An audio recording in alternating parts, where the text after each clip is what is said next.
Now back to Outdoors with Larry Ray on ESPN 790. Brought to you proudly by the Tennessee Wildlife Resource Agency, Gaston's White River Resort, and Barton Power Sports.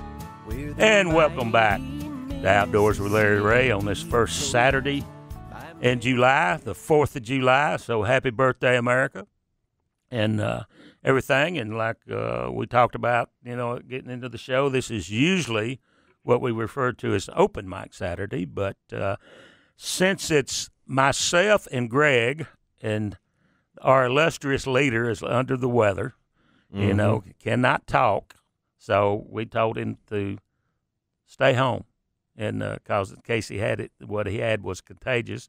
And of course, my other brother Darrell Gene Smith, he had a prior family commitment, so I'm your host for today, Dave Gabbard, TWRA Region 1 Information Coordinator or Officer or Minister of Propaganda, as I kind of refer to myself. And I've drafted Greg Ratliff, our executive producer, to kind of, hop in there and because really, if you have to talk for an hour and a half, it's kind of difficult. You start hearing your own voices. It's like, it's that. But our next guest says this is the 4th of July, and it is a major, major boating holiday. We have Major Brian Thompson, TWRA Region 1 Law Enforcement Coordinator. Good morning, Brian. Good morning. And like I said, it's 4th of July, big boating holiday. Yeah, for some reason, a lot of people like to get out on the water, especially when it's hot and it's a holiday. Get out there and have a good time. Some will get sunburnt. Some may have a few too many drinks, but everybody wants to see the fireworks usually on that night. Oh, yeah. And coming down to the studio early this morning, even, just lots and lots of boats moving on the highway, headed probably towards, in this area, towards Pickwick or some of the, the other watershed lakes, Beach Lake up there at Lexington, and then the new 1,000-acre Carroll County recreational lake. So, but, last weekend, big boating detail is what, over the last few years is what we call Operation Dry Water. Tell us about that one. Operation Dry Water across the state, all of our officers worked in the waterways and stuff and put emphasis on checking boaters, BUI enforcement, and just spend a long weekend checking as many folks as we can and letting people see that we're out there. We're out there every weekend. We're out there every day just about. But we still have people that for some reason they mess up. So, but we put a big weekend before the 4th, and then we'll be back out there this weekend today and tomorrow as well. Folks were out last night, but I got some totals from Operation Dry Water. The agency checked 2,828 boats, issued 116 warning citations, 141 money citations, as we like to call them. BUI arrests, we had 10 BUIs across the state. Another type of arrest, we had 4, and a total of boaters that were assisted one way or the other, maybe towing a few or just providing them something that they need or didn't have. 110 boaters were assisted.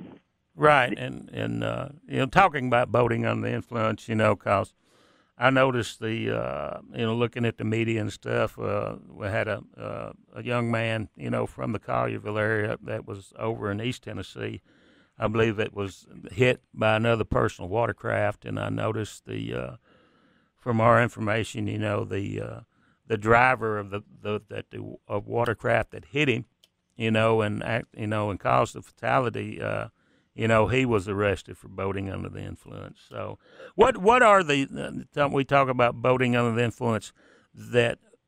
What are the numbers that's perceived? I know that used to be just like an automobile, but I think maybe the percent have changed a little bit. Or we have gone at one time when automobiles went to .08, we stayed at .10, but we're down at .08.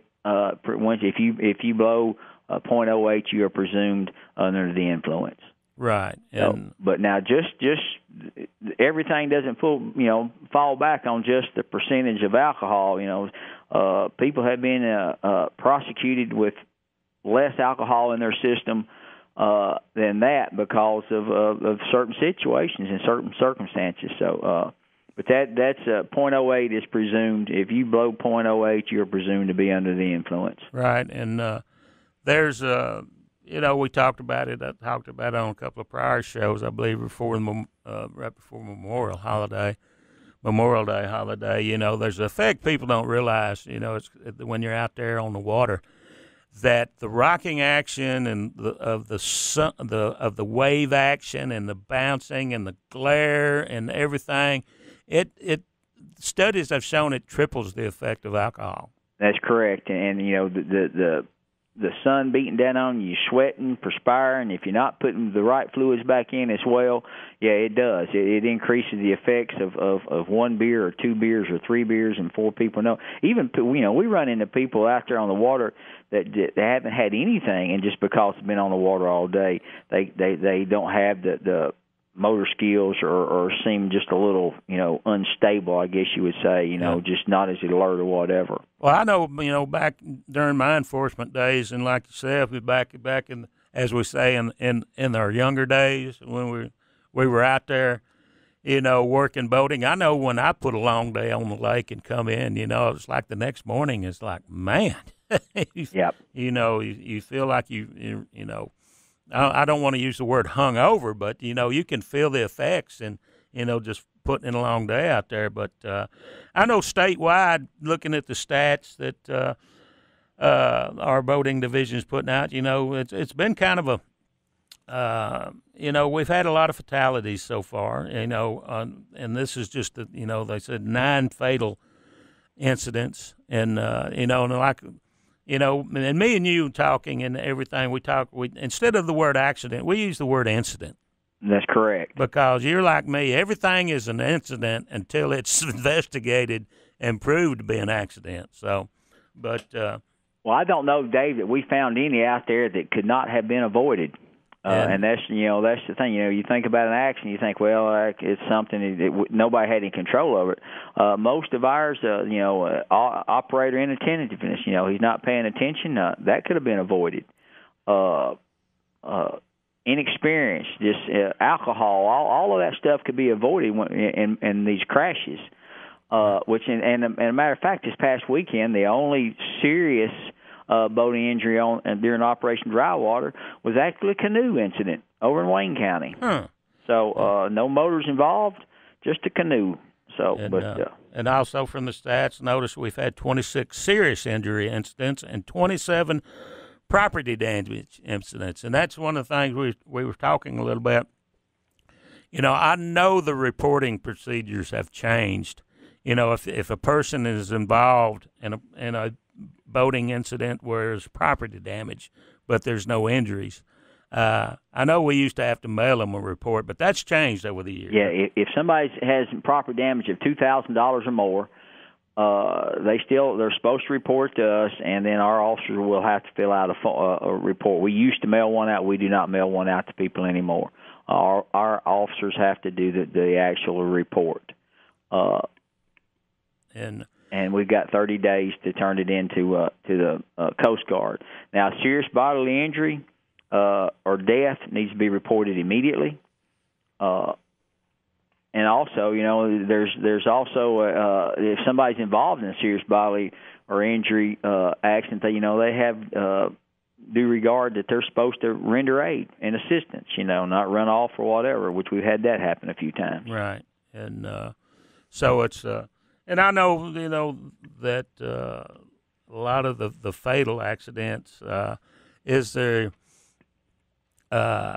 mandatory or implied, that they're going to be taken and have blood drawn? Serious bodily injury or death, yes. Okay.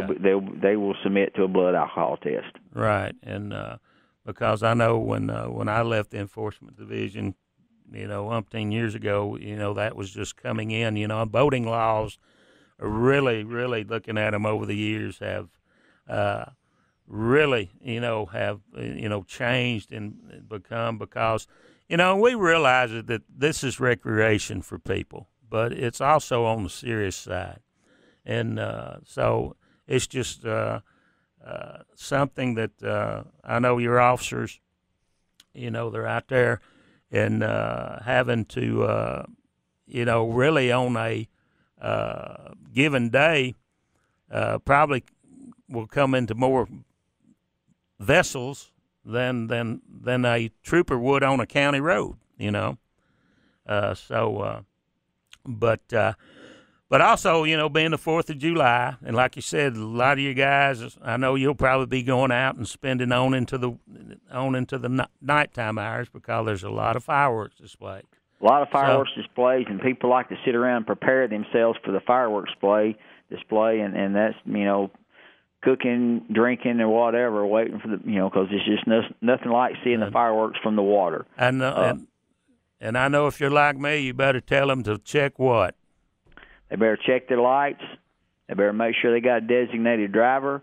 And then when the fireworks show is over, then sometimes that can be mass chaos because everybody's ready to get home quick. We try to encourage folks to take your time. Let's ease out because, we'll have several hundred boats at Pickwick or Paris Landing, Beach Lakes having fireworks. So, there'll be several hundreds of boats together. So when it's time to ease out, you need to ease out and just don't take off and do something crazy, something that changes everybody's life forever.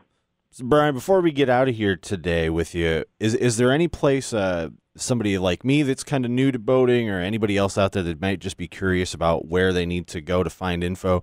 Where can they go online to find out some of these rules and regulations? They can go to our website, tnwildlife.org, and we'll have under the boating drop-downs, you can find all the regulations and stuff pertaining to boating.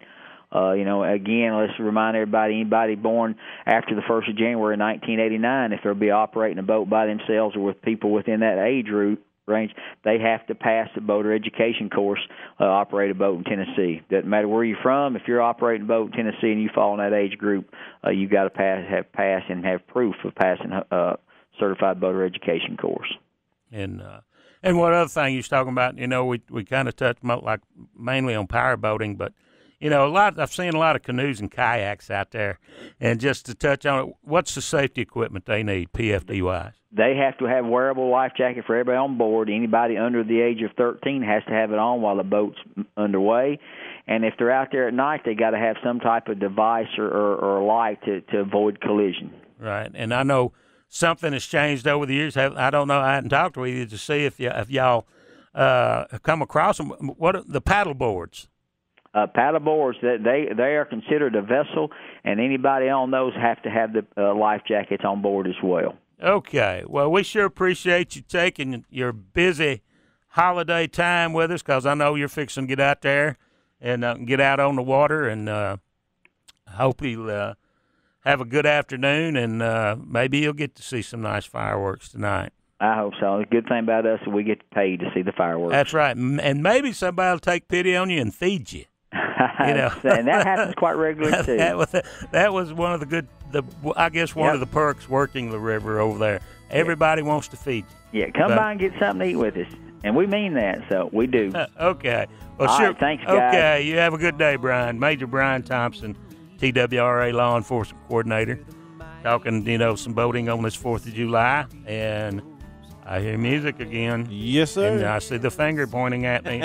So y'all get up, stretch, and y'all come back and join us for another segment of the award-winning Outdoors with Larry Ray.